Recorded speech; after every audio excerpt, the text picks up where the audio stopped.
안녕하십니까. 하이구조 권영근입니다. 오늘은 강구조의 접합부에 대해서 학습해 보도록 하겠습니다. 먼저 학습 순서로는 강구조 접합부의 종류를 살펴보고 강구조 접합부의 설계, 컨셉, 설계 개념을 한번 살펴보도록 하겠습니다. 그 이후에 본격적으로 강구조의 단순 접합에 대해 살펴보고요. 그 다음에 또 다른 대표적인 접합으로 강구조의 모멘트 접합, 강접합이라고도 하죠. 이걸 살펴보겠습니다. 그 위에 강제보의 이음, 그 다음에 강제기둥의 이음에 대해서 살펴보는 순서로 학습을 진행해 보도록 하겠습니다. 먼저 강구조 접합부의 종류와 설계 개념을 먼저 살펴보도록 하겠습니다. 그래서 강구조 접합부라 하면 보통 저희가 접합과 이음으로 크게 나눌 수 있습니다. 접합부란. 그래서 접합 이란 보통 영어로 커넥션이라고 하죠. 커넥션은 그 다른 부재 간, 그러니까 이종 부재 간의 연결부를 말합니다. 그래서 대표적으로 기둥과 보의 접합 또는 큰 부와 작은 부의 접합. 큰 부를 거더라고 하고 작은 부를 빔이라고 하죠. 접합. 이 밖에도 기둥과 가세, 브레이스의 접합 등을 우리는 다른 부재와의 연결부라고 해서 이거를 커넥션 접합이라고 부르고요.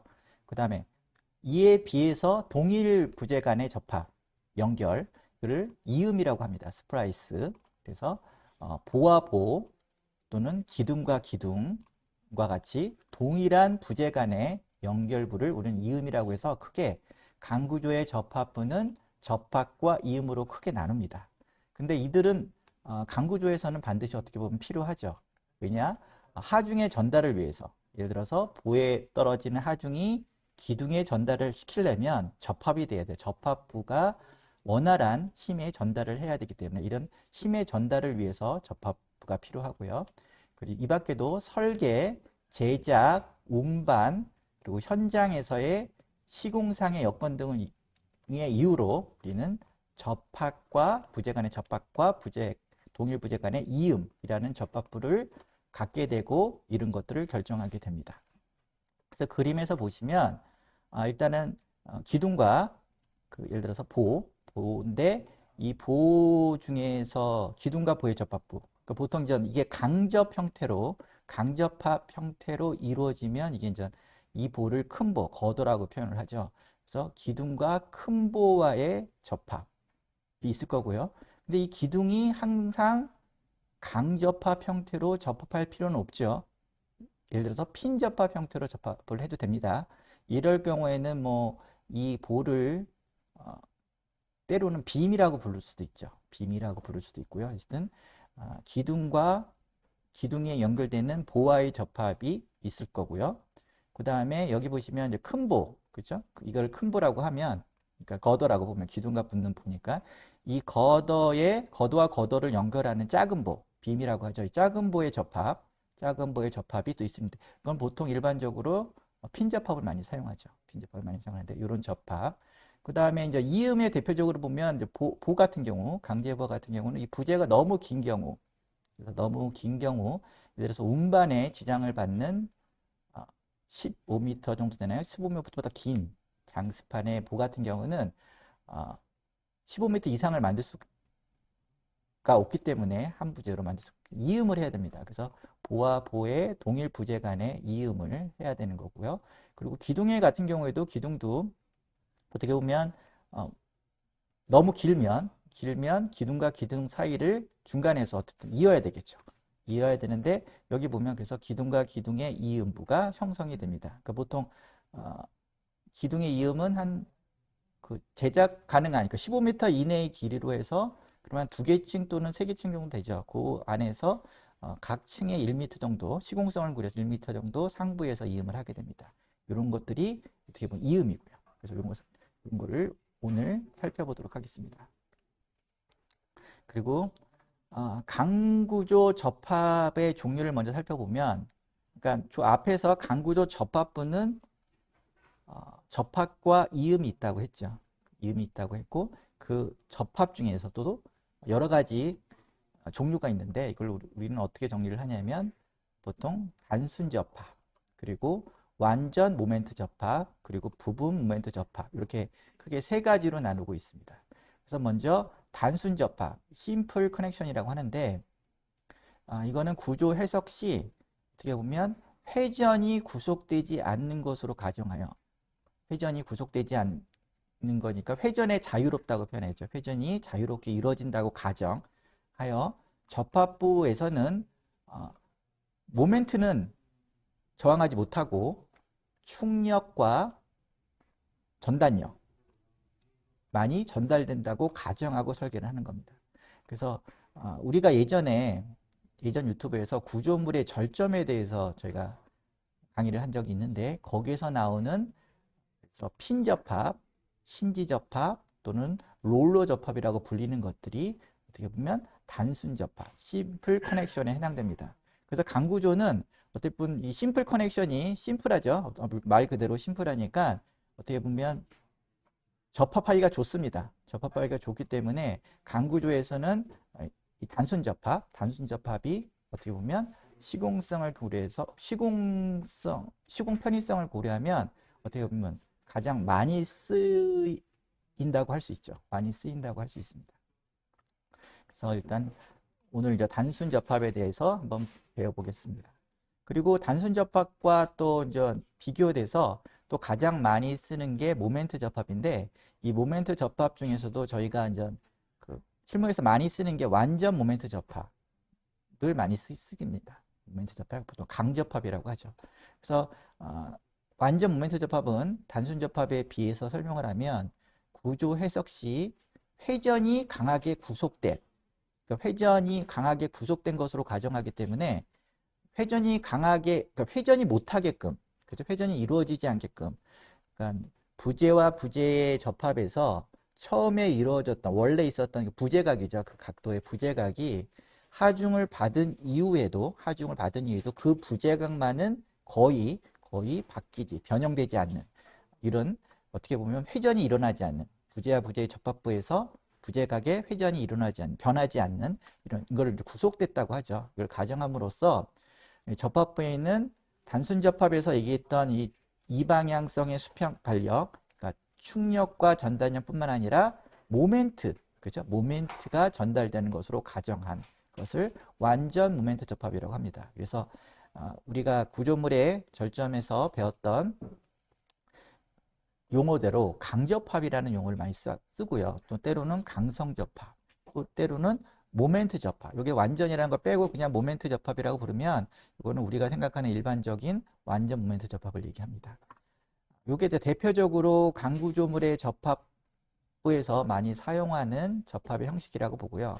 그리고 이제 요거 한 번 더, 부분 모멘트 접합이라는 용어가 사실 있습니다. 근데 이거는 이제 실무에서 적용하기가 아직까지는 조금 한계가 있죠. 근데 이제 부분 모멘트 접합은 뭐냐면 아까 그 부재와 부재각이 하중을 받아서 변형한 후에도 부재각만은 변하지 않는다. 그죠? 회전이 완전히 구속되어 있다고 가정한 게 완전 모멘트 접합이라면, 이거는 모멘트 접합인데 회전이 부분적으로만 구속되어 있다는 뜻입니다. 그래서 다시 정리해 보면 구조 해석 시 회전을 부분적으로 구속한 것으로 가정하여 접합부에는 단순 접합과 마찬가지로 충력과 전단력뿐만 아니라 모멘트도 받긴 하는데, 이 모멘트가 완전한 100%에 가까운 모멘트가 아니라 부분 모멘트, 모멘트 일부만 받도록, 일부만 전달되도록 가정하는 게 어떻게 보면 부분 모멘트 접합입니다. 그래서 이 부분 모멘트 접합은 사실은 실험을 통해서 검증이 돼야 되죠. 어떤 접합부의 형태에 대한 실험, 그리고 그게 또 이론적으로도 또 해석이 돼야 되겠죠. 그래서 구성부재의 모델링 또는 유한요소 해석법 등의 연구를 통해서 이게 어떻게 보면 모멘트 접합의 강접이 100%가 완전 모멘트 접합이라 한다면 이게 부분적으로 이게 50%냐 30%냐 뭐 또는 그 중간에 40%냐, 그러니까 어느 정도의 부분 모멘트에 대한 저항력이 있느냐를 어떻게 보면 실험과 해석을 통해서 검증하는 작업이 필요한 겁니다. 그렇기 때문에 미국의 그 코드 같은 경우에는 어떤 부분 모멘트 접합을 보여주고 그게 예를 들어서 30에서 40% 범위 안에서 쓸 수 있다. 이런 식으로 이제 그 실험과 이론 그동안의 연구 결과를 토대로 쓸 수 있게끔 만들어 주는데 사실 우리나라 같은 경우는 이 부분 모멘트 접합이 어떻게 보면 인증된 실험과 연구가 부족하다 보니까 어떻게 보면 이런 걸 쓰기가 좀 곤란합니다. 그래서 부분 모멘트 접합은 어쨌든 실험과 어떤 접합부별 실험과 이론적 토대가 통해서 나오는 값만 쓸 수 있는 거지 어떻게 보면 설계자 마음대로 고정률이라고 하죠. 고정률을 막 임의로 막 바꿔서 사용하는 건 대단히 곤란하고 또 위험한 겁니다. 그렇기 때문에 앞으로는 우리나라도 이 부분 모멘트 접합에 대한 연구가 계속 이루어져야 할 것으로 판단됩니다. 그럼 이번에는 강구조 접합부의 설계 개념에 대해서 살펴보겠습니다. 그래서 맨 처음에 이제 우리나라도 그렇고 미국도 그렇고 허용구조 설계법이 맨 처음에 개발이 됐었죠. 강구조 설계에서. 그래서 허용 설계법, Allowable Stress Design이라는 ASD를 기준으로 봤을 때 그때 강구조 접합부의 설계 컨셉을 살펴보면 그때는 ASD에서는 강구조 접합부 설계에서 존재 응력 설계법과 정강 설계법으로 크게 두 가지로 나누어져서 둘 중에서 하나를 사용하도록 하였습니다. 그래서 그때 존재 응력 설계법에서는 접합부에 발생하는 사용 하중에 의한 하중조합, 허용도 설계법이니까 하중 계수라는 게 없죠. 하중 계수가 다 1이었죠. 그래서 사용 하중에 의한 여러 가지 하중 조합에 따른 존재 응력이 나오죠. 해석을 통해서 존재 응력이 나오는데 그 존재 응력은 휘 모멘트 또는 전단력, 충격 등에 해당되고요. 이런 존재 응력을 소유 강도로 해서 소유 강도, 이 소유 강도로 해서 우리가 실제로 설계하는 설계 강도는 그 소유 강도 이상으로 설계를 해서 접합부의 안전율을 확보하는 거죠. 그래서 이런 존재 응력의 소유 강도로 설계하는 방법을 우리는 존재 응력 설계법입니다. 그렇기 때문에 이런 경우에는 그 접합부의 위치나 그리고 이음부의 위치나 이런 것들을 정확히 잡아주고 거기 그곳에서 발생하는 존재 응력을 체크해서 그거 이상으로 설계를 하도록 해야 되겠죠. 근데 여기서 이때 이제 존재 응력 설계법에서는 접합부를 설계하는 경우 이 위치별 존재 응력과 D가 중요하죠. 요 뒤에 나오는 정강도 설계법에 의한 부재 단면 설계 강도의 50% 중에서 큰 값을 소유 강도로 해서 그 이상의 설계 강도가 이루어지도록 접합부 설계를 하도록 하였습니다. 그래서 이게 바로 존재 응력 설계법이었고요. 그리고 또 하나의 설계법으로는 정강도 설계법이라는 게 있었는데 접합 부재의 유효 단면이라는 건 예를 들어서 뭐 고장력 볼트를 썼을 경우에 접합부에서 고장력 볼트로 인해서 생기는 구멍, 그죠? 출되는 구멍을 제외한, 그죠? 그 실질적인 유효 단면의 설계 강도를, 그죠? 그러니까 접합 부재의 유효 단면의 설계 강도를 소유 강도로 해서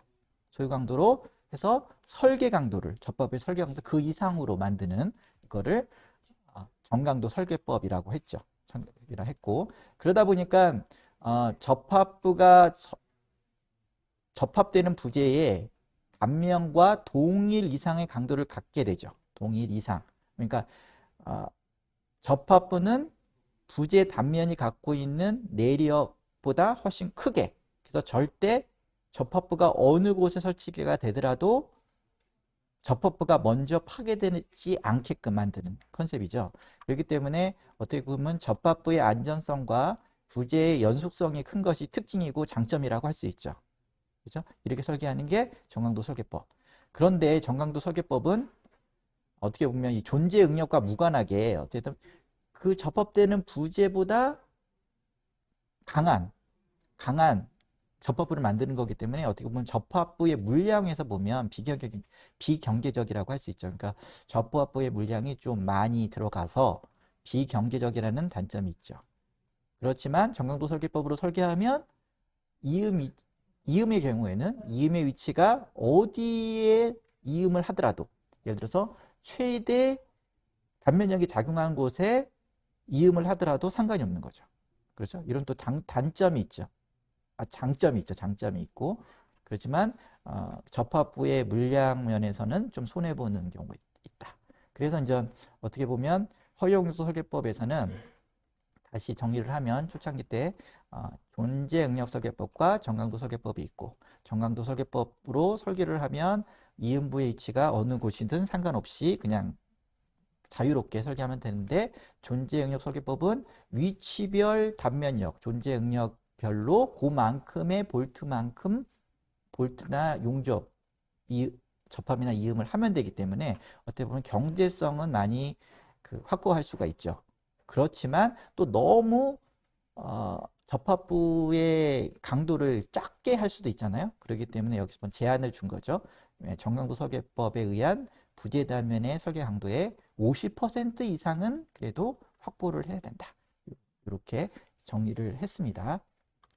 근데 지금 현행에는 예전에는 한계상태 설계법이라고 불렀고, 지금은 정식 명칭이 하중 저항계수 설계법이라고 그랬죠. 그러니까 LRFD. 지금 현행 강구조의 설계 기준이죠. 대세를 이루는 설계 기준인데, 여기에서의 이제 강구조 접합의 설계 개념을 살펴보도록 하겠습니다. 그래서 현행 강구조 설계 기준의 일반 사항을 살펴보면 뭐라고 얘기하고 있냐면, 접합부 설계 강도는, 소요 강도는, 접합부를 설계하는 데 필요한 소요 강도는 명시된 설계 하중에 대한 구조 해석에 의해 결정되어야 한다라고 규정하고 있습니다. 그런데 이에 현행 하중 저항 계수 설계법의 접합부 설계에서는 어떻게 섬겼죠? 계수 하중에 의한, 그러니까 뭔가 하중 계수가 포함된 계수 하중에 의한 하중 조합으로 설계를 하죠. 그렇죠? 그런데 계수 하중에 의한 하중 조합에 따라서 거기에서 나오는 단면역만 갖고 그 접합부의 소유 강도를 강도 이상의 설계 강도를 유지하기 때문에 어떻게 보면 존재 응력 설계법이라고 할 수 있습니다. 존재 응력 설계법. 그러니까 다시 정리를 하면 지금 현행 하중 저항 계수 설계법에 의해서는 앞에서 배운 허용요소 설계법에서 나오는 정강도 설계법이라는 개념이 어떻게 보면 없는 거죠. 사라진 겁니다. 사라진 건데, 그러다 보니까 이 주의할 게 뭐냐면 정확한 접합부의 접합과 이음의 위치 및 접합 상세를 구조 및 샵 드로잉에 정확히 위치를 표시해서 정확한 존재 응력에 따라서 정확한 설계를 해야 된다는 거죠. 그죠? 그러니까 앞에서 설명했듯이 정강도 설계법으로 설계를 했다 그러면 그 이음의 경우는 어느 위치에서 이음을 해도 아무 상관이 없는데, 지금 존재 응력 설계법으로 해야 되기 때문에 어떻게 보면 정확한 위치의 단면역, 핀 모멘트라든지 전단력이라든지 이런 걸 정확히 알아서 그걸로 정확한 접합부 설계를 해줘야 된다는 겁니다. 그렇죠? 그래서 이런 게, 그 다음에 지금 하중조항 계수법이 존재 응력 설계법이라고 한다면, 아까 허용도 설계법의 존재 응력 설계법에는 어떤 제한이 있다고 했죠? 너무 약하게 설계를 하는 것을 방지하기 위해서 정강도 설계법에 의한 부재 단면 설계 강도 50% 이상은 해야 된다고 나와 있죠? 근데 현행 하중조항 계수법에서는 그런 내용은 또 없습니다. 없죠. 그렇기 때문에 이걸 주의를 해야 됩니다. 그렇기 때문에 이런 거를 엔지니어가 좀 잘 판단을 해서 할 필요가 있는데, 그래서 보면, 근데 이제 다만 강구조 설계에서도 어떻게 보면 지진력 저항 시스템에 따라서 보통 모멘트 골조도 있지만 중간 모멘트 골조라든지 특수 모멘트 골조가 있어요. 그 다음에 특수 가세 골조 등 이런 것들은 특별히 내진 성능이 좀 뛰어날 필요가 있는 지진력 저항 시스템이 있죠. 이런 뛰어난 내진 성능이 필요한 지진 저항 시스템에서는 어떻게 보면 이 정강도 설계법, 지금 현재 코드에는 나오지 않지만 엔지니어의 판단에 따라서 정강도 설계법의 개념을 적절히 고려하는 것이 필요하다고 판단이 됩니다. 그래서 다시 정리를 하면 하중 저항 계수법 설계법에서는 어떻게 보면 계수화 중에 의한 하중 조합이잖아요. 계수화 중에 의한 하중 조합에 의한 존재 응력 설계법이고, 그리고 허용력 설계법에서는 사용 하중에 의한 사용하 중에 하중계수. 그렇죠? 여기 보면 어디가 있죠? 사용하 중에 의한 하중 조합에 따른 존재 응력에 대해서 설계를 하는 건데, 사용하 중에 의한 하중 조합의 존재 응력을 하다 보니까 요 기준이 없다 그랬죠. 정강도 설계법에 의한 부재 단면의 설계강도 50% 이상을 해야 된다는 게 있었는데, 지금은 개수 하중에 의한 하중 조합을 쓰다 보니까 그 문구가 좀 빠졌다. 이런 것도 또 한번 체크해 볼 필요가 있습니다. 이번에는 강구조의 단순 접합에 대해서 살펴보도록 하겠습니다. 심플 커넥션이라고 하죠. 커넥션.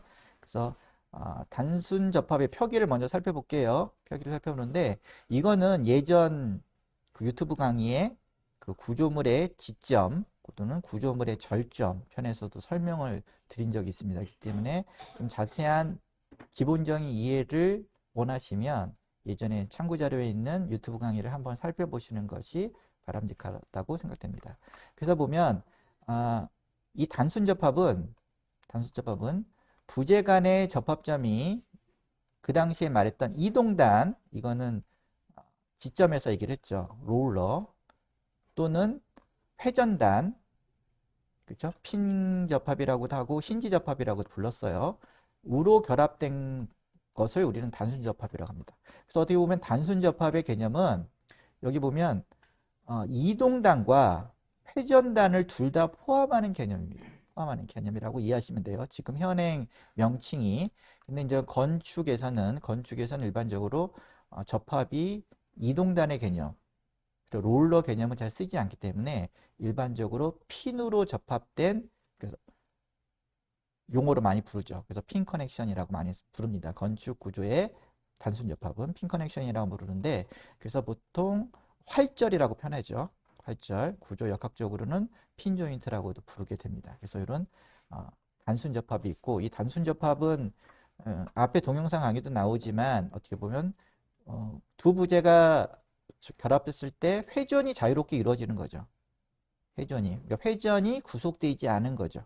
그러다 보니까 이 부재 표시를 이렇게 표시를 하죠. 이렇게 표시를 하고, 이 절점에, 이 접합부에서는 축방향력과, 그렇죠? 축방향력만 작용하는 거죠. 축방향력에는 수평 축방향력이 있고 수직 축방향력이 있죠. 그러니까 수직 발력 두 개만 작용을 하는 거죠. 그래서 축방향력 두 개, 부재의 축방향력, 그러니까 축의 지각 평행한 N, 그 다음에 그 전단력 V 두 개의 작용력이 작용하고 있고, 회전은 되게 자유로운 거죠. 회전은 자유로운 접합을 우리는 단순 접합이라고 부르고 핀 커넥션이라고 부른다고 했죠. 그리고 평면적으로 표시할 때는 이렇게, 그렇죠? 선의 끝단부에 이렇게 표기를 하기도 하고, 수직 부재를 생략하기도 합니다. 하기도 가끔 하는데, 어쨌든 뒤에다가 이렇게 표기를 하고 뒤에다가 이제 가로 열고 핀 커넥션이라고 명칭을 써줘서 표현을 합니다. 그래서 요 평면상의 그림에서 보면, 이거는 이제 기둥에 이제 보가 붙어 있는데, 이게 이제 핀 커넥션 형태로 양 내면에 접합된 형태를 보여주고 있죠. 그러니까 이 기둥에 붙는, 어떻게 보면 거더라고 표현하는 그것들이 항상 강접으로 표현할 필요는 없다고 예전에 동영상 강의에서도 한번 말씀드린 적이 있습니다. 이번에는 H형광 강제보, 가장 많이 사용하는 H형광 강제보의 단순 접합의 여러 가지 사례를 한번 살펴보도록 하겠습니다. 살펴보면 먼저 A타입. 이거는 이제 이게 지금 그림상의 H형광으로 표현, 요게 이제 거더라고 보시면 돼요. 큰 보, 기둥과 기둥 사이를 지나가는 큰 보인데, 요게 이제 빔이죠. 이게 빔인데, 여기 빔인데, 빔이 거더에 접합되는 형태. 제가 계속 말씀드렸지만 단순 접합, 핀 접합은 보통 빔, 작은 보가 많이 이제 그 핀 접합 형태로, 단순 접합 형태로 많이 거대에 지지가 됩니다. 시공성 편의를 위해서. 그래서 여기 보면 A타입 같은 경우는 이 빔의 단부가 이렇게 가공이 이루어져 있죠. 일종의 약간 상하 프렌지를 좀 제거를 하고, 그렇죠? 이렇게 모양을 해고 그 안쪽으로, 거더의 안쪽으로 해서 고장력 볼트를 설치하는 타입입니다.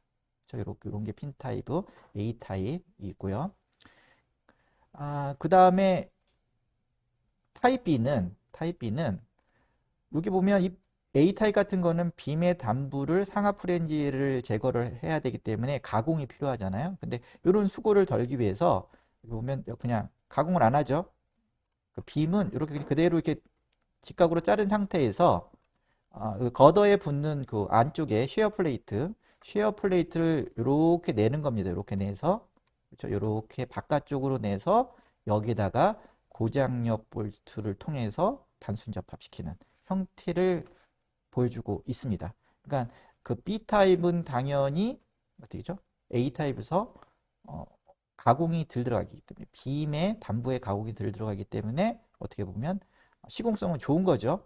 그렇지만 구조 접합부 설계 면에서 보면 B는 타입 B는 A에 비해서 항상 그렇다고는 할 수는 없지만 접합부 설계에서 불리합니다. 왜냐?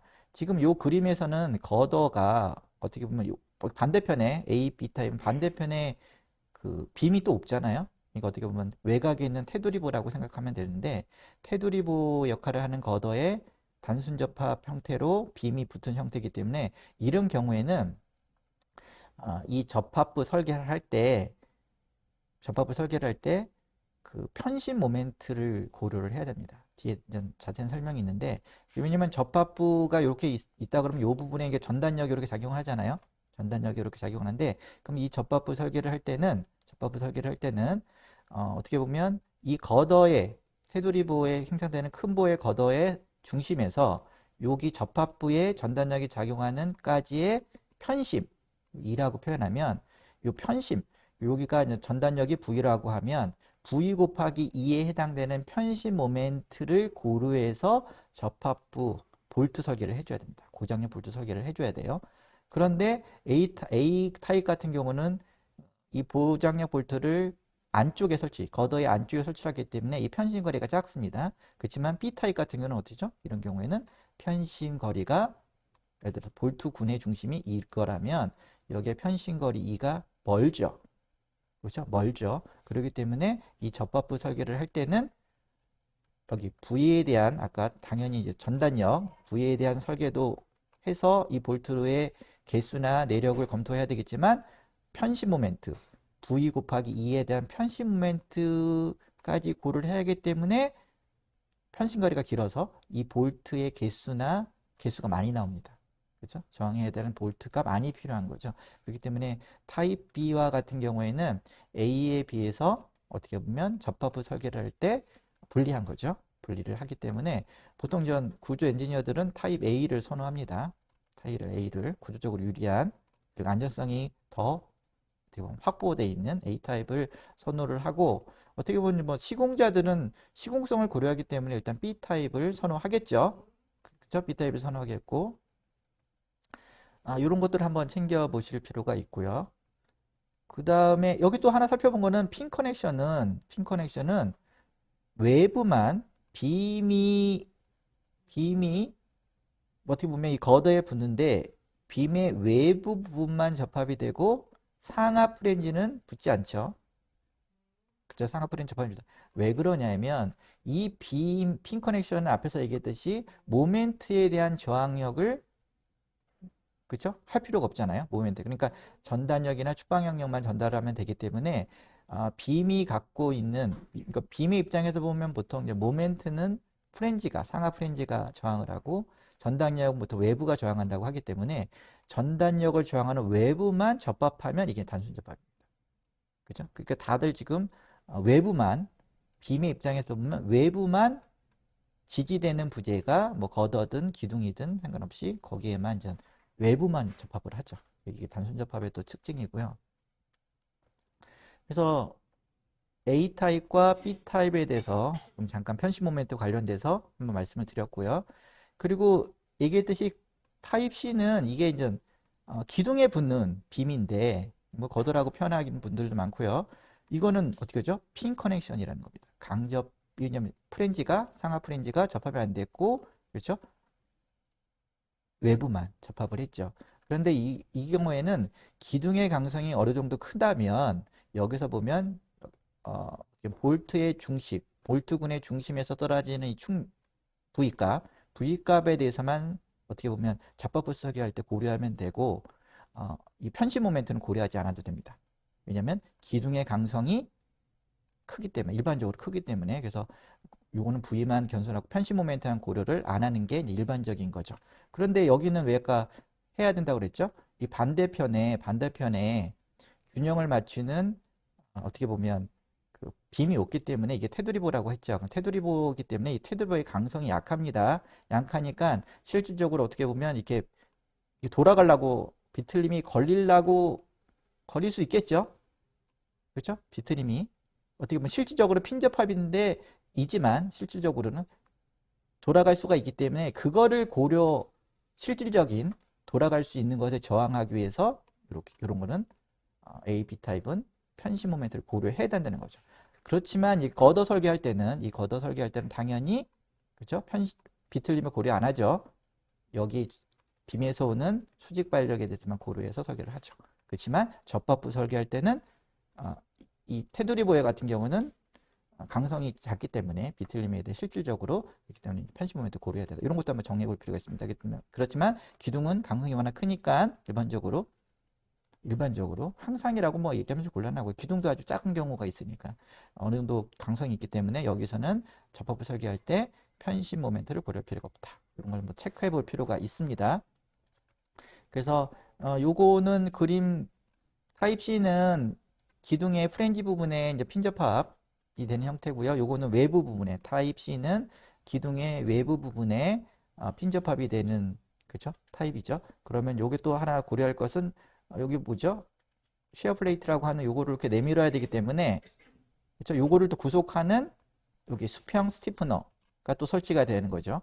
그죠? 수평 스티프너가 설치를 해서 한다는 게 또 요거랑은 또 약간 다르죠. 그림 C하고. 여기서는 뭐 굳이 이렇게 패널존 부분이라고 하는 패널존 부분에는 스티프너를 설치할 필요는 없는 거죠. 굳이.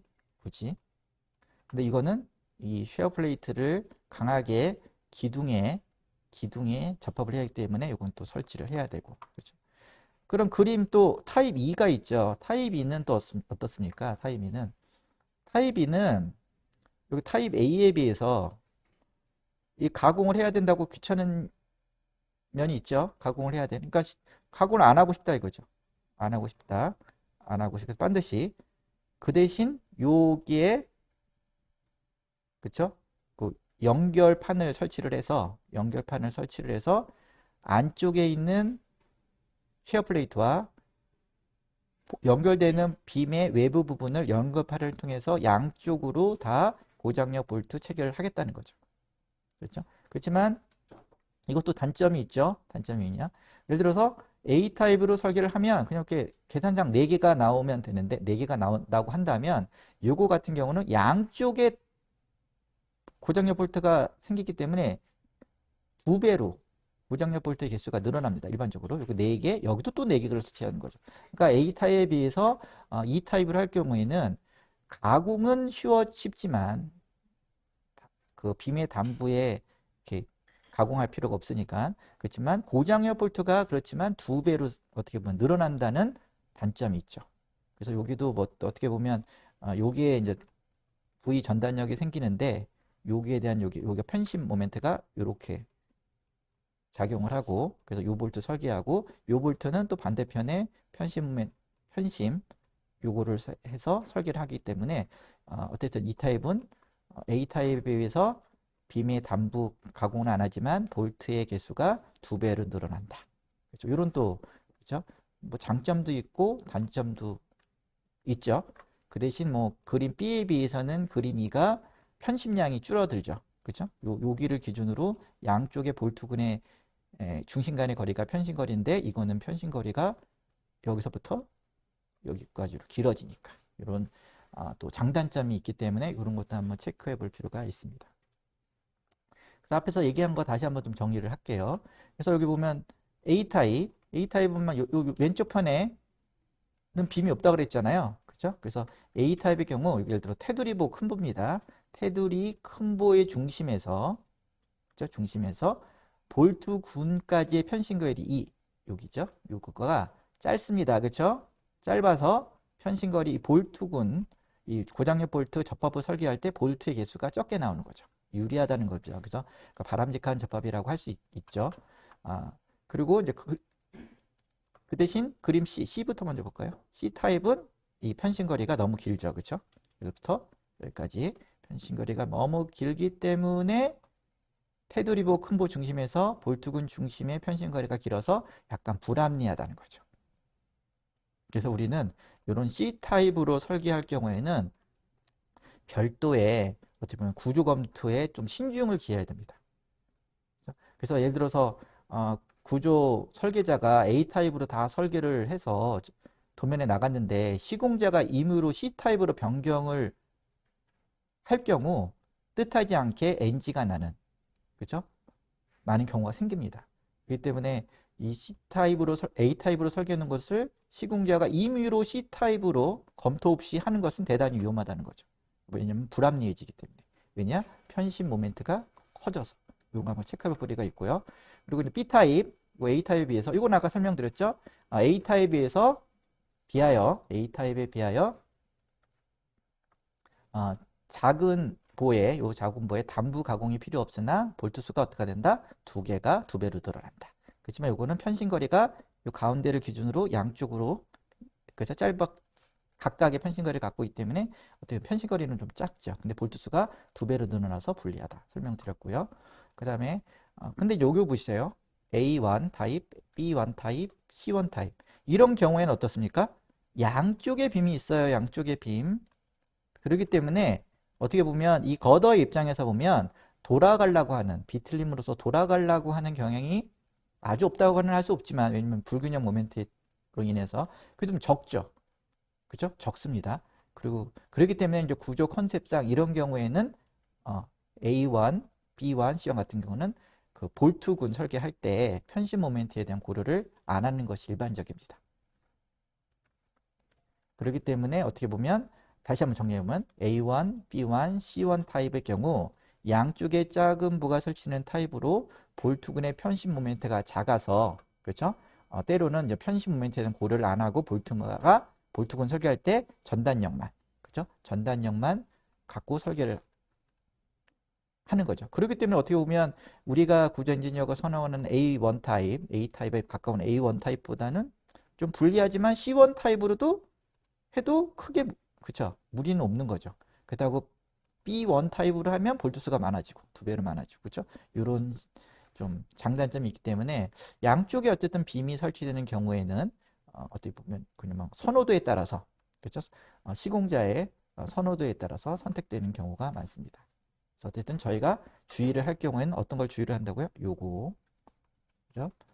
테두리보의 편심거리가 길어지게끔 이런 타입은 대단히 시공자가 주의해야 됩니다. 물론 전 구조 설계자, 검토자한테 정확한 검토를 받고 바꾸시면, 그죠? 괜찮죠. 괜찮죠. 이거 주의를 할 필요 있어서 한번 설명을 드렸고요. 강조를 했고. 이번에는 이제 여러 가지 이제 핀 타입, 핀 커넥션 살펴볼게요. 요거는 전 계속 앞에서도 봤지만 큰 부와 작은 부의 외부에 고장력 볼트 설치한 겁니다. 핀 커넥션이니까 프렌즈 부분은 붙일 필요 없고요. 여기서 살펴본 거는 이거는 아까 A 타입이었나요? 그렇죠? 이렇게 가공을 해서 빔을 이렇게 가공을 해서 볼트를, 고장력 볼트를 체결한 건데, 여기서 또 하나 주의할 것은 여기 이제 쉐어 플레이트라고 하는 이 거더 안쪽에 설치되는 것들은 이렇게 완벽하게 상하 프렌지 그리고 외부와 다 용접으로 이렇게 완벽히 붙여야 된다는 거죠. 경우에 따라서 간혹 모르고 이렇게 붙이시는 분도 있어요. 이렇게 요거 없이 그 쉐어 플레이트를 요렇게 붙이는 경우, 그렇죠? 요럴 때는 또 물론 완전히 안 된다고 할 수는 없지만 그래도 위험한 겁니다. 이렇게 해서는 일반적으로는 추천하지 않는 방법이에요. 이거는 뭐 하려면 또 구조 엔지니어한테 검토를 받으셔야 되죠. 요거는 요렇게 하시면 안 되고, 그림상을 보면 그 쉐어 플레이트는, 그렇죠? 여기 거더의 상부 프렌지, 하부 프렌지, 외부에 이렇게 다 이렇게, 그렇죠? 세면에 용접이, 결합이 돼야 되는 거. 용접을 통해서 결합이 되겠죠. 그리고 요것도 아까 봤죠? 타입. 요거는 빔의 입장에서 보면 단부 가공을 안 하고, 그렇죠? 바로 볼트 개수가 2배로 늘어난다 그랬죠? 그렇죠? 이렇게 하고. 그리고 일반적으로 또 시어 플레이트는 반대편에도 이렇게 설치를 하기도 하는데, 그죠? 이 부분도 여기는 당연히 설치해야 되고 반대편에도 설치는 하는데, 이거는 뭐 경우에 따라 검토해서 안 할 수도 있습니다. 솔직히 그림상 어쨌든 보수적으로 그려놓은 거고요. 이것도 마찬가지로, 그렇죠? 이거는 아까 좀 불리한 테드리버 같은 경우 불리한, 그죠? 경우죠. 시공자는 좋아하고, 그렇지만 빔이 아까 뭐라 그랬죠? 빔이 반대편에도 있다 이렇게, 그러면 좀 괜찮죠. 이렇게 이 타입도. 요거는 어, 어, 큰 보와 작은 보의 크기가 너무 크다 보니까, 그렇죠? 또 예를 들어서 여기 작은 보 입장에서는 볼트 4개가 필요해. 4개가 필요한데 춤이 작기 때문에 4개가 안 들어가네. 한 줄로는. 그렇기 때문에 2열로 설치를 하다 보니까 요렇게, 그렇죠? 요렇게 4개를 이렇게 설치하고, 여기는 여유가 있으니까 이렇게 4개를 이렇게 설치할 수 있죠. 이렇게는 쉐어 플레이트를 이런 모양으로 설치할 수 있다는 것을 보여드리고 있습니다. 그리고 이 밖에도 이건 특수한 경우인데, H형광 보의 핀 타입 중에서 올려놓는 보의 접합 형태가 있어요. 그것도 한번 그냥 살펴보면, 여기 보면 여기가 걷어고요. 여기 밑에 있는 게 걷어 위에 빔을 옆에서 붙이는 게 아니라 위로 올려 태우는 거죠. 올려 태우는 건데 어떻게 올려 태우냐? 여기 보면 앵글 보이시나요? 앵글 2개. 그러니까 그 빔의 입장에서는 올려놓는 부분에 하부 프렌지를 일부 잘라내고, 그 다음에 여기 보면 쌍앵글이라고 표현해요. 기억한강. 더블 앵글 여기 보이시면 양쪽으로 이렇게, 그렇죠?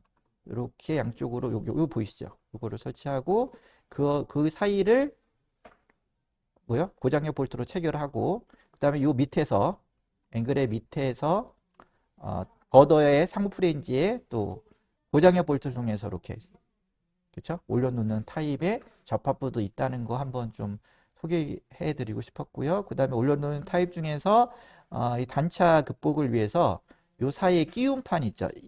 끼움판, 이거는 여기 밑에 H형광 위에 빔을 위에 올려 태워놓는 건데, 여기다가 거더의 상부 프렌지와 빔의 하부 프렌지에 고장력 볼트를 통해서 설치를 하는데, 이거 같은 경우는 단차 극복을 위해서 끼움판을 설치하는 접합이고, 끼움판을 뭐 경우에 따라 설치하지 않고 바로 그냥, 그쵸? 이렇게 고장력 볼트로 연결시키는 타입도 있을 거고요.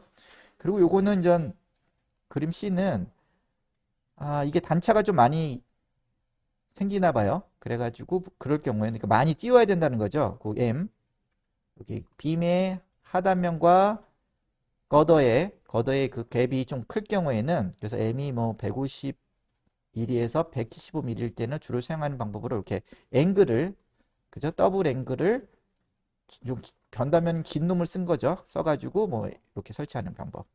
그래서 앵글의 한쪽 면에 더블 앵글에 빔의 외부와 고장력 볼트를 설치하고, 그 앵글의 그 짧은 면을 걷어 상프렌지에 올려놓고 또 이 고장력 볼트로 접합하는 형태가 있고요. 그리고 이제 이 갭이 이제 너무 크면 그 앵글 대신에 그 H형광, 그리고 짜리몽땅한 H형광을 올려놔서 그 중간에 있는 H형광 받침대 또는 좌대라고 하죠. 이런 걸 이용해서 빔과 연결을 시키고 또 거더와 연결을 시키는 방법도 있습니다. 특수한 경우인데 한번 살펴볼 필요가 있고요. 이것도 앞에는 올려놓는 타입으로 해서 주로 고장력 볼트를 사용했잖아요. 근데 이것도 이런 것도 있습니다. 이거는 어떻게 하냐? 이것도 여기 보면 그림상 뭐 여기가 H형광이 있겠죠. 이렇게 거더가, 그쪽 거덩이에 이렇게 H형이 있을 거고, 그러면 여기서 보면 그 앵글을 설치했는데, 여기도 앵글을 설치했는데 앵글과 빔의 외부 부분은 용접을 한 겁니다. 여기 보면 필름 용접을 하고, 그 앵글과 거더의 연결 부분만 고장력 볼트로, 그렇죠? 이건 병용접합이라고 하죠.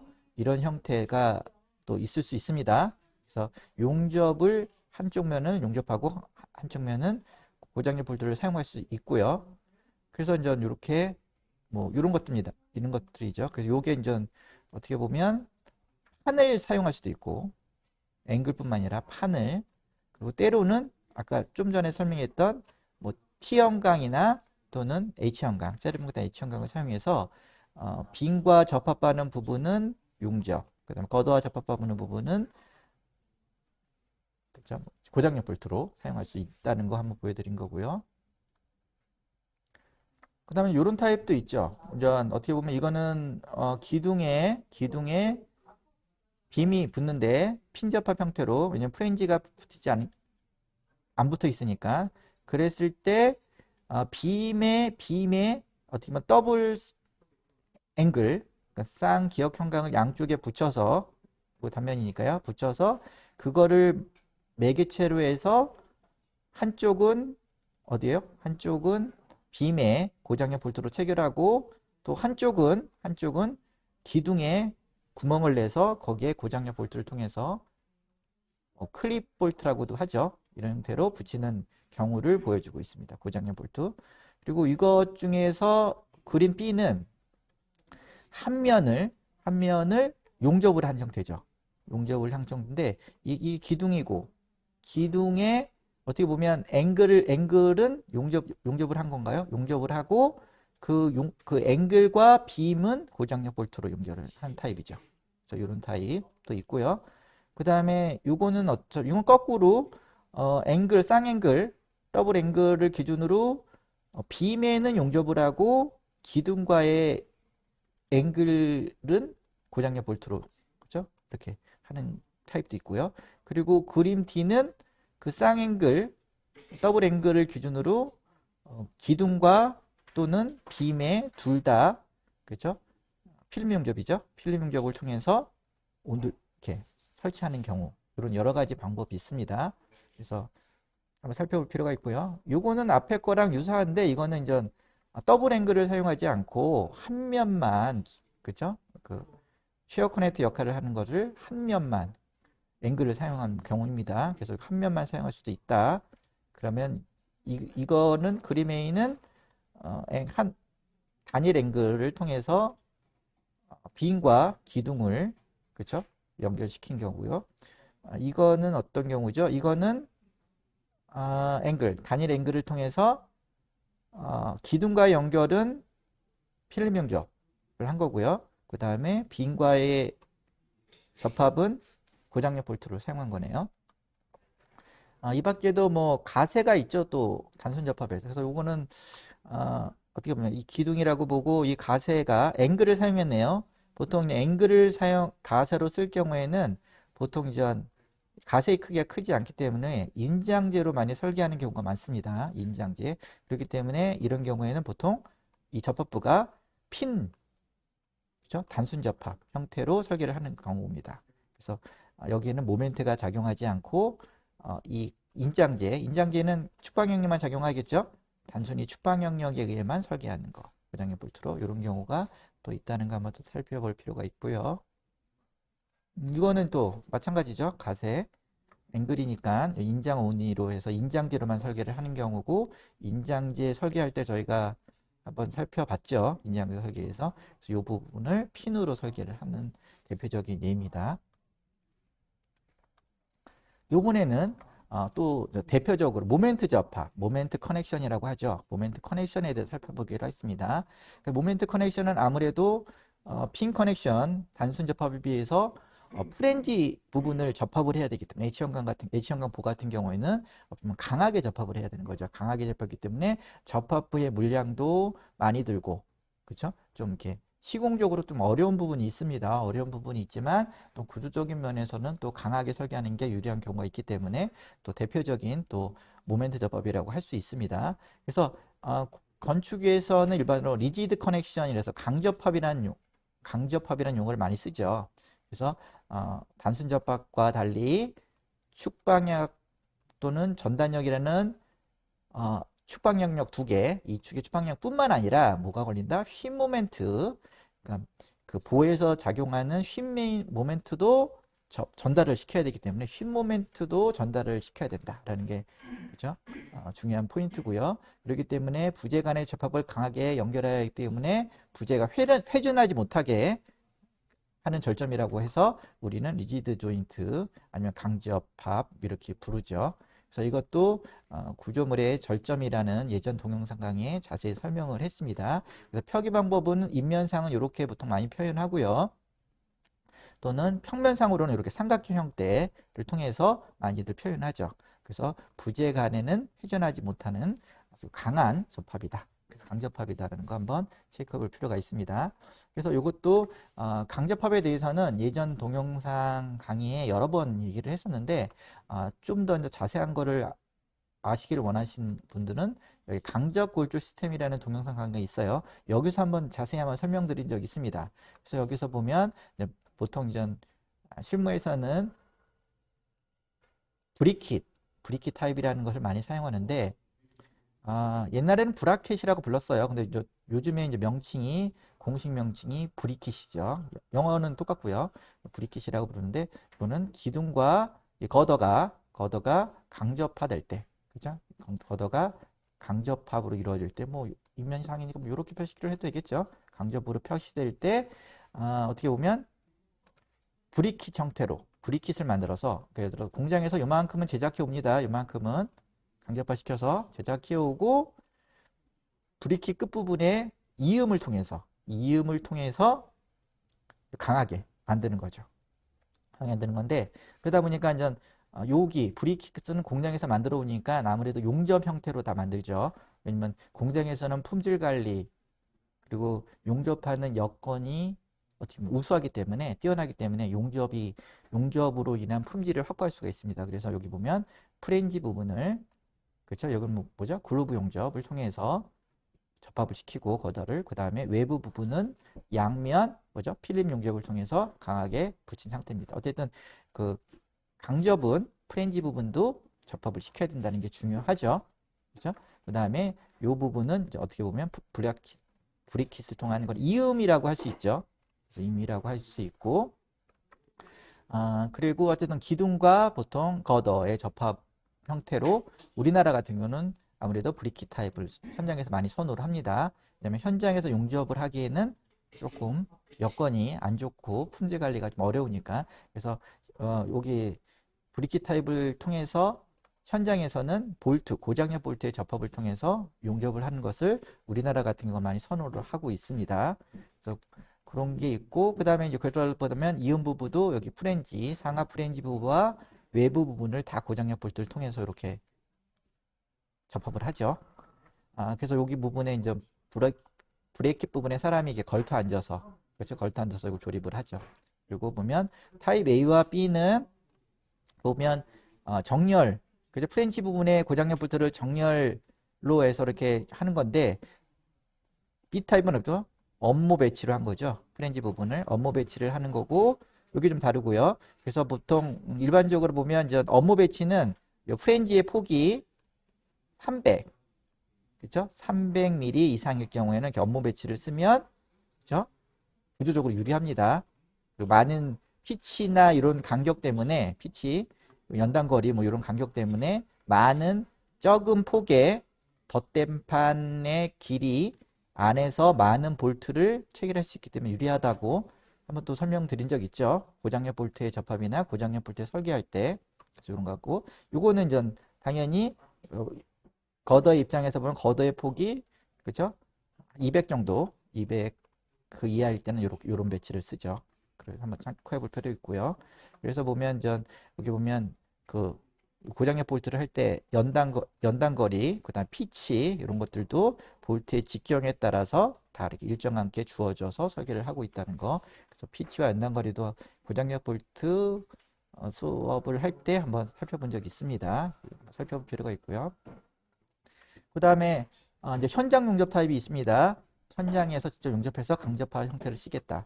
그럴 경우에는 또 이렇게 하죠. 이것도 보통 이제 많이 쓰이는 것은 외부는 고장력 볼트를 씁니다. 이렇게 외부는 고장력 볼트. 그래서 미리 이제 가조립 형태로 고장력 볼트를 설치하고 그 다음에 여기 상하 프렌지만 현장 용접을 하는 거죠. 글로브 용접. 그렇죠? 이런 타입으로 해서 첫 번째 그림은 기둥의 외부 부분에 거더를 강접화시키는 형태고요. 두 번째 그림은 기둥의 프렌지 부분에 강접한 상하 프렌지를 그루브 용접을 통해서 강접화시킨 형태. 외부도 당연히 고장력 볼트를 했고요. 이거는 세 번째 그림은 이게 거더예요. 가운데 거더에 보통 빔을 핀접합으로 많이 한다고 그랬죠. 근데 간혹 강접화 시켜야 될 필요가 있는 경우가 있어요. 이런 경우에는 어떻게 하죠? 여기 프렌지 부분을 그루브 용접을 통해서 강접화 시켰는데, 이런 경우에는 이 반대편도 강접화 시켜야 된다. 이게 빔인 경우에는. 그래서 예전에 동영상 강의 구조물의 절점에서 한번 설명드린 적이 있는데, 이게 들어서 요 한쪽 면을 캔틸레버보다, 그 캔틸레버 빔인데, 캔틸레버 빔인 경우에는 캔틸레버는 고정단을 만들어줄 수밖에 없죠. 그렇게 고정단으로 해서 강접화 시켜야 되는데, 그러면 반대편도 강접화 시켜야지 이 거더의 입장에서 보면 비틀림이 생기지 않는다. 이런 거 말씀을 드린 적이 있습니다. 그래서 그런 거 한번 살펴볼 필요가 있고요. 그리고 이제 이런 경우에는 이제 거더는 이렇게 큰데 빔은 작아. 그러면 이렇게 이제 스티프너도 이렇게 설치를 해서 연속성을 확보해 줘야 되겠죠. 수평 스티프너. 이런 것들을 한번 살펴볼 필요가 있는데, 이런 얘기들은 또 얘기하지만 강적 골조 시스템에서 한번 설명드린 적이 있기 때문에 그거를 통해서 자세한 내용은 살펴보시기 바랍니다. 그래서 다시 정리를 하면 강접합 형태 중에서 현장 용접 타입은 현장에서 직접 전체 또는 부분을 용접하는 형식으로 브라켓 타입에 비해서 이음 부위 플레이트 및 고장력 볼트가 빠짐으로 경제적. 이게 무슨 말이죠? 일단은 용접이 싸요. 재료면에서 보면 고장력 볼트가 비싸죠. 그런데 어떻게 보면 프렌지 부분에서, 이 경우는 프렌지 부분에서는 그렇죠? 용접을 하기 때문에 이제 경제적이라는 거죠. 그렇죠? 다만 프렌지는 현장 용접이므로 기능공에 따라 품질의 차이가 있으므로 일정한 품질 관리가 용이하지 못하는 단점이 있기 때문에 품질 관리를 잘해야 되겠죠. 그러니까 품질 관리만 잘하면 용접이 어쨌든 고장력 볼트보다는 경제성을 확보할 수 있다는 것입니다. 이번에 또 여러 가지 강구조의 강접합, 모멘트 접합에 대해서 살펴볼게요. 이 같은 경우에는 그 뭐죠? 이거 거더네요. 거더의 양쪽에 빔이, 그죠? 빔이 붙는데 이게 이제 강접으로 할 수밖에 없었나 봐요. 뭐 캔틸레버나 뭐 여러 가지 이유로. 그러면 어떻게 한 거죠? 외부는 고장력 볼트, 그리고 상하 프렌지는 뭐죠? 글루브 용접. 그죠? 글루브 용접으로 병용접합을 한 경우죠. 그죠? 병용접합을 한 거고, 그리고 이제 빔의 하부 프렌지가 거더의 하부 프렌지하고 차이가 있기 때문에 가운데 뭘 주죠? 스티프너를 또 설치하는 거죠. 그래서 이런 타입, 그렇죠? 살펴볼 필요가 있고요. 이것도 마찬가지죠. 빔의 상하 프렌지는 그렇죠? 용접을 하고, 그렇죠? 용접을 하고, 보통 여기 보면 그림상은 글루브 용접이네요. 글루브를 하고, 외부는 그렇죠? 외부는 고장력 볼트 용접을 하고. 그래서 요거는 한번 자세한 내용들을 한번 쭉 그 화면을 띄워 놓으시고 좀 살펴보셔서 한번 익히시는 게 좋답니다. 이런 것 있고요. 요것도 큰 부와 작은 부의 강접 형태네요. 강접 형태인데 이거는 완전 용접한 거예요. 그러니까 외부도, 빔의 외부도 용접하고 빔의 상하 프렌지도 다 용접을 형태로. 그죠? 이거는 더 정밀하게 현장 관리를 해줘야 되겠죠. 그렇죠? 앞에 거 외부를 고장력 볼트로 설계한 것보다는. 그렇죠? 요것도 잠시 이렇게 띄워놓고 정지 화면으로 띄워놓으시고 한번 좀 유심히 살펴보시기 바랍니다. 그리고 또 패널존이 중요하죠. 모멘트 접합, 강적 골조는 기둥과 거더의 요 중간분, 그렇죠? 요 길을 우리는 패널존이라고 합니다. 요 패널존이라고 하는데, 이 패널존이 변형이 되면 안 되죠. 전단 변형이 되면 안 돼요. 찌그러지면 안 되는 거죠. 한번 읽어볼게요. 철골 구조에서 기둥과 보호가 강접 형태로 연결됐을 때 기둥과 보호로 감싸 있는 부분을 패널존이라고 하는데, 이 부분은 각 구조에서 전달되어오는 각 부재에서 전달되어오는 힘들이 교차하는 구조적으로 매우 중요한 부분으로, 골조에 큰 수평력이 작용하면 여기에 큰 전당력이 작용하여 구조적인 안전성 확보가 필수적이죠. 그렇기 때문에 여기는 보통 어떻게 하죠? 스티프너, 기둥이라고 하면 이 부분에 그렇죠? 다이어프램이나 스티프너를 설치를 하죠. 그래서 H형광 같은 경우는 스티프너를 개방형 단면이기 때문에 스티프너를 이렇게 잘 설치하면 됩니다. 보통. 그래서 그 스티프너를 설치하는 방법 중에서도 여기 보면 이렇게 수평 스티프너를 설치하는 경우도 있고 또는 여기다가 덧판을 붙여서 하는 경우도 있고 또는 보강 플레이트를 이렇게 S자로 보내는 방법도 있고요.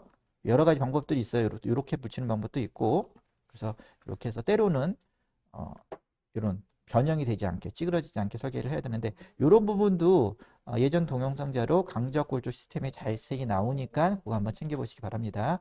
그리고 거기에서 또 강적 골조 시스템에서도 또 각형 기둥, 그렇죠? 각형 기둥의 다이어프램도에 대해서도 설명드린 적이 있어요.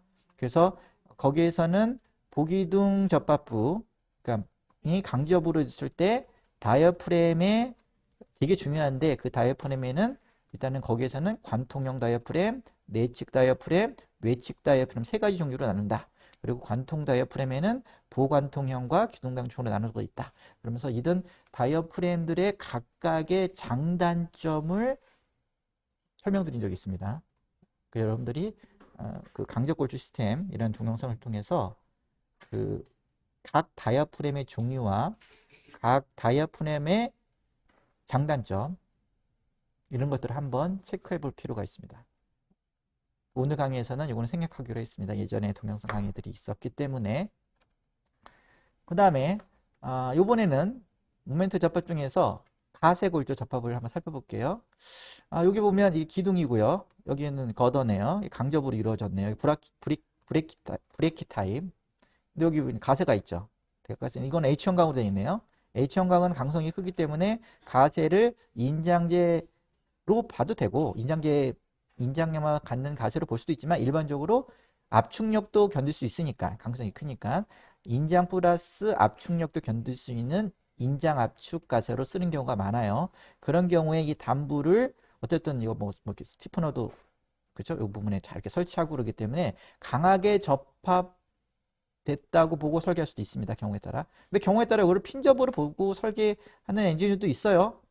그렇죠? 그렇지만 또 이 부분을 어차피 강하게 기둥과 거더의 여기 보면 중심 가세 시스템이죠. 이거는 기둥의 중심과 거더의 중심에 이 중심을 해서 이렇게 가세가 중심 가세 시스템으로 연결되기 때문에 강하게 접합되는 강적골조로 설계할 수도 있다는 겁니다.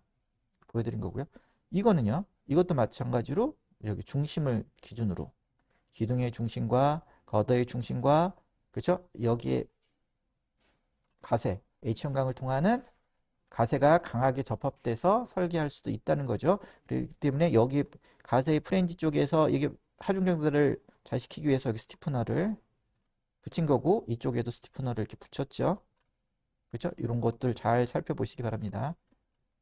당연히 여기는 이 스티프너는 패널존을 보호하게 하는 스티프너고요. 그래서 이런 H형광이 가세로 쓰일 경우에는 간접 형태로 쓸 수도 있다. 물론 핀접으로 설계해도 상관없다. 선택의 문제인 거죠. 잠깐 보여드렸고요. 요것도 마찬가지죠. H형광이니까 이게 인장 또는 압축 가세로도 쓸 수 있구나. 그래서 보면 여기 보면 이거는 거의 주각부네요. 주각 부분에 중심을 기준으로 이렇게 맞추는 강적골조 시스템을 보여준 거죠. 이런 경우는 어떻게 씁니까? 실질적으로 요만큼을 제작해 오죠. 이렇게 붙여서 옵니다. 그래서 현장에서는 여기를 이음하는 거죠. 그렇죠? 앞에도 마찬가지죠. 앞에도 공장에서 어디를 만들어 와요? 어떻게? 요방에서 브레이킷도 만들어 오고 요 부분도 이렇게 만들어 옵니다. 이걸 다 이렇게 끊어서 이렇게 다 만들어 와요. 요 가세까지. 그런 다음에 요만큼만 고장력 볼트로 접합을 이음을 하는 거죠. 그래서 이런 것도 한번 살펴보시고 있는데 여기서 여기 디테일 1은 중심 가세 시스템으로 딱 맞췄죠. 근데 이거는 뭐죠? 안 맞아요. 중심이. 이거 편심 가세 시스템이라고 하나요? 편심 가세 시스템. 이건 불리한 거죠. 왜냐면 기둥에 모멘트를 발생시키죠. 그렇기 때문에 편심으로 붙는 바람에 그러니까 이런 건 좀 더 구조 엔지니어가 신경 써서 설계를 해야 된다는 거죠. 이번에는 강제보의 이음 이래 살펴보겠습니다. 강제보 스플라이스라고 하죠. 이음을 스플라이스 동일 부재 간의 접합. 그래서 강구조에서 부재 간의 이음 스플라이스는 인접 부재 사이의 강도 강선 연성 변화에 의한 영향을 최소화하며 부재 사이의 응력 전달을 원활히 하는 데 목적을 두고 있고, 이음은 용접 또는 고장력 볼트 또는 병용 용접이라고 해서 이들의 조합하여 구성하여 사용하기도 합니다. 그렇죠? 그래서 그림은 뭐죠? 아래 그림은 부재관을 외부나 프렌지를 다 뭐요? 글루브 용접을 통해서 용접한 거고요. 그림 B는 덧판을 사용해서 상하 프렌지 위에 덧판, 하부 덧판, 외부의 덧판을 사용해서 그 덧판을 통해서 지금 뭐죠? 필름 용접이라고 그러냐? 그죠? 필름 용접. 필름 용접을 통해서 접함하는 경우죠. 시공성은 당연히 이게 좋을 거고, 그리고 깔끔한 거는 위쪽으로 이게 깔끔하겠죠? 한번 생겨볼 필요가 있고요. 그리고 이제 그래서 이제 현장에서는 주로 이음 부분을 우리나라 같은 경우에는 뭘 한다 그랬죠? 고장력 볼트를 많이 사용한다 그랬죠? 그래서 스판이 길어서 특히 기둥의 스판이 15m 이상 되면 운반에 차질이 있죠. 그래서 그리고 이제 가공할 때도 어떻게 보면 좀 이렇게 이음을 통해서 분리해서 가공을 하면 또 좋은 경우가 있습니다. 그리고 설치도 마찬가지고요. 이런 용이성을 고려하여 부재를 적당한 길이로 공장에서 제작하여 현장에 운반한 후 볼을 이음하는 경우가 일반적이죠. 그래서 그럴 때 이음이 필요하다. 그래서 보의 길이가 운반 및 설치의 시장이 없으나 보기둥 접합부의 구조 및 시공성을 고려하여 기둥의 보의 일부를 공장에서 접합한 것을 우리 뭐라고 했죠? 브리킷 타입. 그죠? 이렇게 기둥이 있고 보가 있죠. 요만큼 브리킷 타입에서 이음을 한 거죠. 아까 설명드린 적 있습니다. 그래서 이음은 요거는 이제 고장력 볼트의 이음, 그죠? 여기 프렌지. 이것도 이음이면 거의 이제 강접합에 가깝죠. 강접합에 가깝죠. 연속성을 유지해야 되니까. 그런데 이거는 아까 무슨 설계법? 현행 하중조항계수법에 의하면 여기에 발생하는 이 접합부에 발생하는 그 모멘트 값, 모멘트의 크기, 그 다음에 일반적으로 전단력의 크기를 갖고 여기가 설계가 되는 거죠. 설계가 되죠. 그래서 이거는 고장면 볼트 한면 이음판, 여기 보면 위에 프렌지에 한 면만 이음판 설치하고 외부도 한 면만 이음했죠. 그래서 고장력 볼트를 통해서 그 존재 응력에 따라서 요 값을 갖고 설계를 하면 되는 거죠.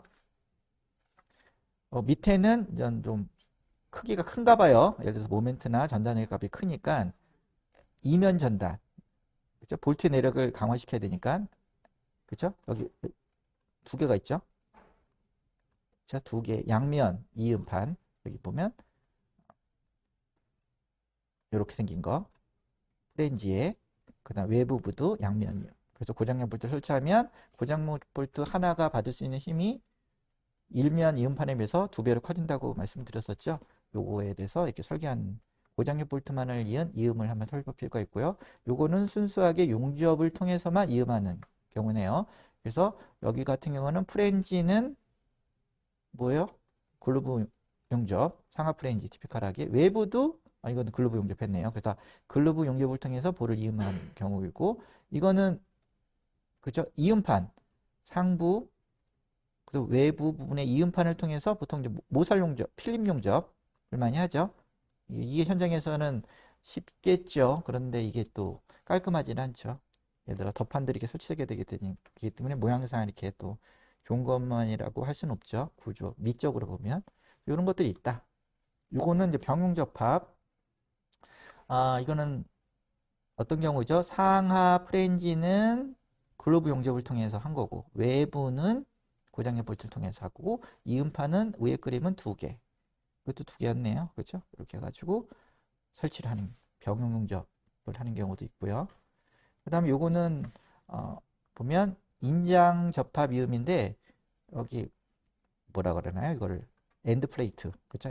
엔드 플레이트를 설치해가지고 이쪽 빔과 이쪽 빔을 엔드 플레이트를 설치해서 엔드 플레이트에 이건 뭐죠? 고장력 볼트를 통해서 이음을 하는 경우도 있습니다. 경우에 따라 모양은 뭐 그렇게 좋지는 않죠. 때로는 이제 그러니까 엔드 플레이트와 이 빔은 뭐로 인겨죠? 필름 용접으로 하고 엔드 플레이트 사이를 고장력 볼트로 접합을 한 경우이죠. 예. 이번에는 강관이면 원형 강관도 있고 각형 강관도 있겠죠. 이거 같은 경우는 이렇게 맞댄 상태에서 그죠? 개선을 한 거죠. 개선을 해서 글루브 용접을 한 경우입니다. 그래서 이렇게 다 하는 경우도 있고요. 또 이런 경우도 있어요. 원형 관관의 겹침 용접유음이라고 해서 원형 관관의 큰 거와 그 사이에 끼는 거죠. 작은 관관을 끼워서 그 맞댄 면을 요거는 필름 용접인가요? 필름 용접을 통해서 접합하는 형태가 또 있을 수 있습니다. 요거는 원형 관관의 엔드 플레이트 이렇게 엔드 플레이트죠. 엔드 플레이트를 설치해서 그 엔드 플레이트끼리 고장력 볼을 통해서 접합되는 거죠. 근데 경우에 따라서 요 여기 립 플레이트를 설치를 해서 엔드 플레이트의 강성을 더 키워주는, 그러니까 보강 립 플레이트를 설치하는 경우도 있습니다. 그래서 원형 관관의 요런 프렌즈 접합이라고도 부르는데요. 그죠? 요런 것들이 좀 많이들 쓰죠, 보통. 근데 요런 접합 부분이 이렇게 튀어나오고 그러니까 또 미적으로는 좀 싫어하시는 분들도 있죠. 이런 것도 있고요. 이에 비해서 용접도 있습니다. 엔드 플레이트 설치하고 엔드 플레이트와 각 뭐라 그러나 그 양쪽에 있는 강관을 이거 같은 거는 필름 용접, 온돌레 필름 용접을 통해서 이렇게 붙이는 경우. 그렇죠? 이렇게. 요거는 왼쪽은 필름 용접, 오른쪽은 뭐죠? 이쪽은 뭐죠? 글루브 용접의 뜻이고 이것도 글루브 용접이네요. 현장 용접. 그렇죠? 온돌레 용접 뜻이고 이렇게 하는 방법도 있고요. 한번 살펴볼 필요가 있습니다. 그리고 이제 경우에 따라서는 45도로 이렇게 잘라서 각 강관을 그래서 맞댐 형태로 대고 완전 그 글루브 용접, 그렇죠? 글루브 용접을 하는 경우가 있습니다. 깔끔해 보이긴 하네요, 그렇죠? 이게 용접 길이도 기니까 일단 용접 길이가 기니까 거기엔 접합부의 강성도 좋고요. 이번에는 강제 기둥의 이음, 스플라이스, 기둥입니다. 기둥도 크게 고장력 볼트로 인한 이음과 용접 접합으로 인한 이음이 있겠죠. 그래서 기둥의 이음은 존재 응력이 작은 쪽에 설치하는 게 구조적으로 유리하겠죠. 특히 모멘트가. 그리고 공사 현장에서는 이음의 위치는 제작, 운반, 시공 및 경제성을 고려해서 보통 15m 이내에서 그러니까 2계층 내지 3계층을 한 줄로 해서 바닥 위로 1m 전후로 해서 이음부를 설치하는 게 일반적입니다. 그래서 고장력 볼트는 보면 얘는 기둥이 여기 뭐 갭이 있잖아요. 여기 10이라는 10mm의 갭이 떠 있는 겁니다. 상하 기둥이 떠 있는 상태에서 프렌지와 외부를 고장력 볼트로 이렇게 체결하는 경우를 보여주고 있는 겁니다. 여기도 요번에는 근데 상하 기둥의 프렌지가 다를 경우가 생기겠죠. 그럴 경우는 끼움판, 요 사이에 끼움판이 설치를 해서 여기 이 경우에는 프렌지를 접합을 한 거네요. 끼움판을 통해서 설치하는 경우고요. 그래서 왼쪽 그림은 고장력 볼트 일면 이음판. 이음판이 하나죠. 하나 이렇게 하나. 여기도 하나인가요?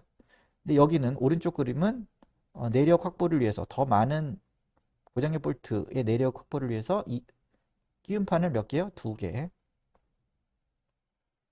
그렇죠? 양면에 설치하는 경우를 나타내고 있습니다. 덧댄판. 그죠? 덧댄판. 그리고 이제 프렌지의 두께가 다를 경우는 끼움판을 설치하기도 하고요. 이번에는 순수하게 용접. 그렇죠? 내천간 기둥에 용접을 하는 경우가 있습니다. 요즘에는 좀 어떻게 보면 기둥 같은 경우는 그 강도가 높은 강종을 많이 사용하기 때문에 보통 이음을 많이 하는 추세인 것 같습니다. 그래서 보면 여기도 상하 기둥의 외부 부분과 그리고 프렌지 부분을 모두 다 뭐가 있죠? 글루브 용접을 한 경우죠. 그죠? 여기 조립 보조제라는 건 뭐죠? 요거는 양중하기 위해서 임의적으로 가설용입니다. 가설용. 양중용. 가설용으로 해서 그러다가 나중에 요거는 이제 떼어내겠죠. 용접이 다 끝나면. 그러니까 용접을 하는 과정에서 잠시 고정 역할을 하기 위해서 필요한 보조, 조립 보조제죠. 그리고 그거는 이제 고장력 볼트를 쓰거나 이제 볼트를 써서 임시적으로 가설적으로 설치를 해놓고 용접이 다 끝나면 이걸 떼어내겠죠. 그래서 이런 것들을 살펴볼 필요가 있고요. 그리고 오른쪽 그림은 상하 기둥의 크기가 다른 경우에는 어떻게 하냐? 여기 보면 수평 이음판을 설치해 놓고 여기다 올려 좀 두껍겠죠. 이게면 하부 기둥의 프렌즈와 상부 기둥의 프렌즈 위치가 다르니까 이렇게 설치를 해서 이렇게 양쪽으로 이것도 개선 용접을 한 거네요. 그렇죠? 수평 이음판을 기준으로 하부 기둥의 프렌즈와 상부 기둥의 프렌즈를 수평 이음판에 글로브 용접을 할 테고요.